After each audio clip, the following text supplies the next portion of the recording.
கனியை பொறுத்த வரைக்கும் வந்து ரொம்ப சிம்பிள் என்னன்னா, அவர் தள்ளி விடவே இல்ல. நீங்க இப்படி நேரா ஓடுறீங்க. நான் இங்கேருந்து ஓடி வந்து அத எடுக்கணும்.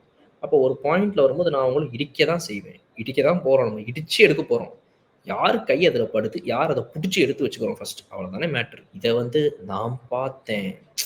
இவரு இப்படி தள்ளி விட்டாருன்னு கிச்சன்ல போய் நின்னுட்டு வேற ரொம்ப தைரியமா, கான்ஃபிடென்ட்டா சொல்றாங்க விஜய் பாரு. பார்த்தேன். அவர் தள்ளி விட்டாரு. இதுல திவ்யா, எங்களுக்கு தெரியாதாங்க.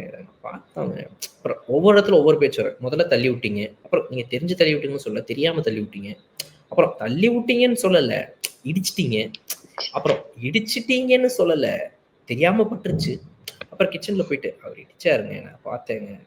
அப்புறம் அவரு வேணும்னே இல்ல தள்ளி விட்டார். எத்தன பேர் எத்தன வெர்ஷன் சொல்லுவீங்க? ஒவ்வொரு கேமரால ஒவ்வொன்னு பேசியிருக்காங்க. இதே எபிசோட்ல அவ்ளோ இடத்துல ஒவ்வொரு தடவ ஒவ்வொன்னு பேசியிருக்காங்க பாரு. இந்த ஒரு தடவ இவங்களுக்கு ஒரு குறும்படம் வந்து, அந்த குறும்படம் இவங்களுக்கு ஃபேவரா போயிடுச்சுல மேடம்க்கு இப்போ. அதுக்காக இப்போ. வீக்கெண்ட்ல குறும்படம் வந்தா தான் நீங்கலாம் அடங்குவீங்கன்னா, அப்ப அதுவே வரட்டும். அப்படியே நடக்கட்டும். அப்படி அம்மா, அம்மா, அம்மா ரொம்ப உனக்கு மட்டுமே ஒரு 900 பார்வதியோட குறும்படத்தை போட்டிருந்திருக்கணும். ச்சே. 999 குறும்படம் இருக்குது. ஏதாவது ஹார்ட் டிஸ்க் பத்தாம பக்கத்துல கடையில போயிட்டு தினமும் 4 ஹார்ட் டிஸ்க் உனக்காக வாங்கிட்டு வந்துச்சுக்கோங்க. அத்தனை குறும்படம் உனக்கு இருக்குது. நீ பேசுறியாம்மா மாத்தி மாத்தி பேசுற பேச்சு அப்படின்ற மாரி அவங்க ஒரு பிரச்சனை.